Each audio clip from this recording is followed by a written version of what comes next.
राज्यामध्ये नगर परिषद निवडणुकांचं बिगुल वाजलेलं आहे आणि महाराष्ट्रभरामध्ये अनगर नगर पंचायत आज ज्या एका विषयामुळे गाजली त्या उज्ज्वला थिटे आज आपल्या सोबत आहेत। खरं तर आज पहाटे 5 वाजता जाऊन तुम्हाला त्या ठिकाणी उमेदवारी अर्ज दाखल करावा लागला।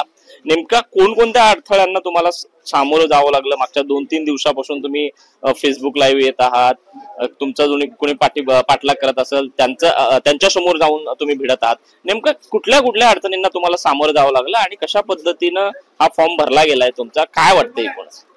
गेली 4 दिवस झालं खूप अडथळे पार केलेले आहेत मी। परत काही मोहिमा परत यशस्वी करण्यासाठी गनिमी काव्य हे करावंच लागतात। ते काही गनिमी काव्य करत मी आज तिथं पहाटे 5 वाजता पोहोचले।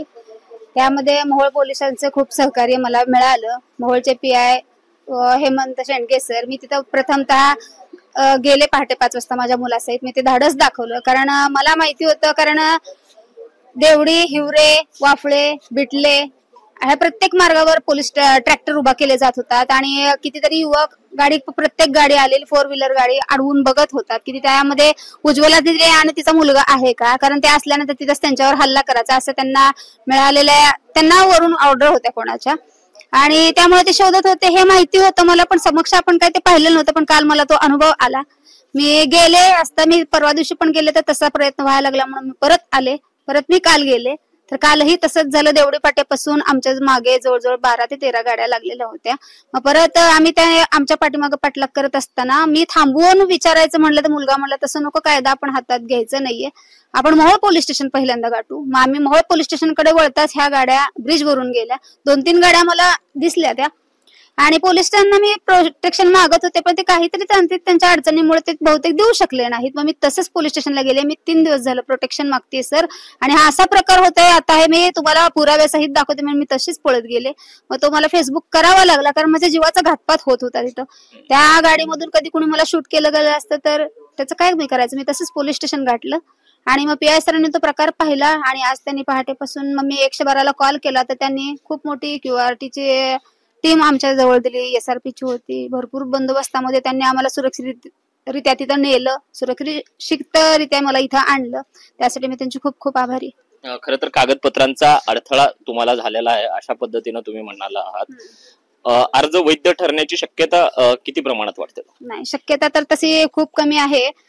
मी सर्व तरी कागदपत्र व्यवस्थित डॉक्युमेंट्स जमा केलेले होते, पण काहीतरी नियमावली बदलली, म्हणजे काहीतरी नियम बदलले गेलेले आहेत। परत मला समजलं की शौचालयाचा दाखला कमी पडतोय आणि मतदार यादीमध्ये नाव आहे ते मध्येही काढण्याचा प्रयत्न केला, तर मी तीही केस सीमा होळकर मॅडमकडे होती तर तीही जिंकली। मध्येही 3 महिन्यापूर्वी माझं मतदार यादीतून नाव काढण्यासाठी आणखी नोटिसा वगैरे देऊन ते काढण्याचा प्रयत्न केला, पण मी त्यातही यशस्वी झाले। आणि ते अटेस्टेड फक्त नव्हतं आणि ती पण मतदार यादी भेटली। प्रशासकीय अधिकारी रिस्पॉन्स देईना, मेल करत होते, अर्ज करत होते, कॉल करत होते, तर त्यांनी काही रिस्पॉन्स दिला नाही।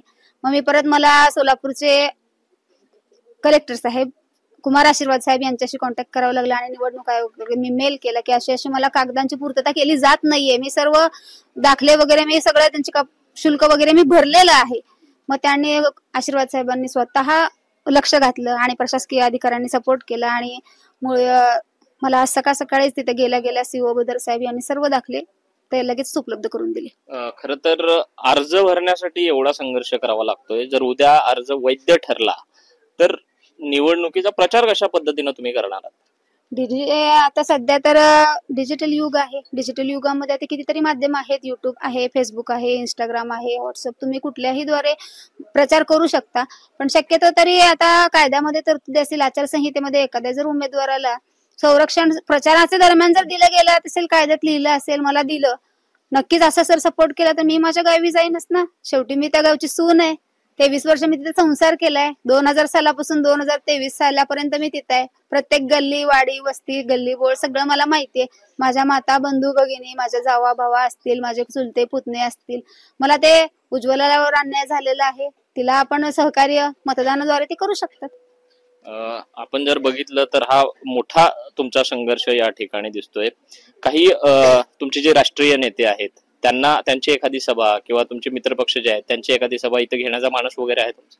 मी पूर्वीपासून काही राजकारणी नव्हते, पण आता योगायोगाने राजकीय व्यासपीठावर पण म्हणा आले मी गेल्या वर्षी, आणि आता पण हे राजकारणाच्या माध्यमात काय यावं लागलं हे माहितीच प्रत्येकाला.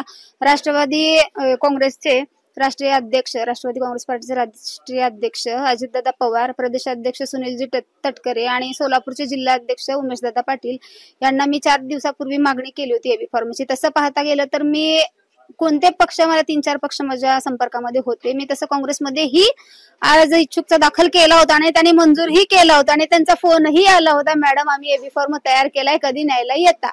पण त्याच दिवशी आधीच 1 तास दादांनी सांगितलं होतं, अजितदादांशी भेट झालेली आहे मॅडम, तुमचा फॉर्म आम्ही तुम्हाला एबी फॉर्म देतोय. मग मला काँग्रेसच्या नेत्यांना मी सांगितलं, नाही सर सॉरी, माझा इथून मिळालेला आहे. आता त्यांनी मला विश्वास ठेवून दिला.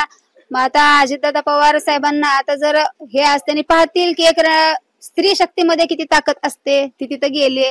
आता माझ्यासाठी एक लाडकी बहीण म्हणून जर अजितदादांनी जर सभा घेण्याचा निर्णय घेतला तर आम्ही नक्कीच तिथे जाऊ.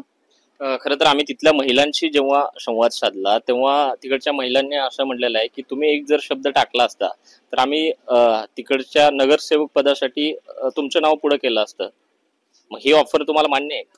ही ऑफर मान्य आहे. तुम्ही त्या महिलांना विचारलं, ज्या महिलांना नगराध्यक्ष पदासाठी फॉर्म भरला त्यांना विचारायचं होतं. त्या म्हणल्या असत्या ना, बरं ताई आमच्या परिवाराकडून तुमच्यावर काय, ज्यांचं नाव घोषित झाले, ज्यांनी उमेदवारी अर्ज दाखल केलाय ते प्रत्येकाला माहिती आहेत.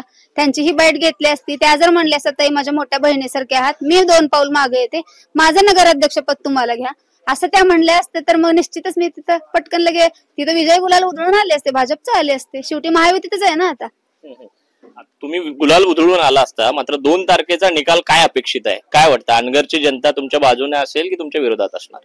आता माता माऊलींनी 23 वर्ष माझा संघर्षही पाहिलेला आहे, आता 2 वर्ष संघर्ष पाहिलाय. जर आता जनतेने तिथल्या ठरवलं, माता बंधू भगिनींना माझं आवाहन आहे की या तुमच्या आता प्रेसच्या माध्यमातून आवाहन आहे की उज्ज्वलाला तुम्हाला मदत करायची असेल, ती कशी आहे काय आहे तुम्हाला सगळं माहिती आहे. जर त्यांनी इच्छा केली तर आहे. आणि शेवटी याच पाटील परिवार म्हणते ह्यांना फक्त 2च मतं पडणार आहेत आणि त्यांना पब्लिसिटी स्टंट करायचं आहे. तर हे बघा, मी ते आता बोलणं उचित नाहीये, पण स्त्री शक्तीच्या मागे लागल्यानंतर स्त्री शक्ती काय करू शकते हे आज मी तिथं दाखवून दिलेलं आहे. मला माझ्या मुलाची आणि माझी 2 जरी मतं पडली तर ती आमची स्वाभिमानानं दोघांची 2 मतं असणार आहेत. यांनी उभा केलेला माणूस असतो मशीन जवळ, तो आम्ही तिथं गेले की शाई लावेपर्यंत तो आम्ही तिथं आले की बटन दाबतो, तसा अधिकार त्यांना आता नसणार आहे. मी आणि माझा मुलगा स्वतः आमचं बटन स्वतः दाबणार आहोत. नक्कीच. तर या होत्या उज्ज्वला थिटे आणि 2 तारखेला जेव्हा रिझल्ट येईल तेव्हा 2 मतं जरी पडलेली असतील तरी ती स्वाभिमानाची मतं असतील अशा पद्धतीचा दृढ विश्वास त्यांनी आपल्याशी बोलताना या ठिकाणी व्यक्त केला आहे. कॅमेरा पर्सन नागेश चिप्पासह विश्वभूषण लिमाय, साम टीव्ही न्यूज, सोलापूर. देश विदेशातील प्रत्येक घडामोडींचे लाईव्ह अपडेट मिळवण्यासाठी आता साम टीव्हीच्या सर्व सोशल मीडिया प्लॅटफॉर्मला लाईक, फॉलो आणि सबस्क्राईब करा. तसंच सर्व नोटिफिकेशनसाठी बेल आयकॉन प्रेस करायला विसरू नका.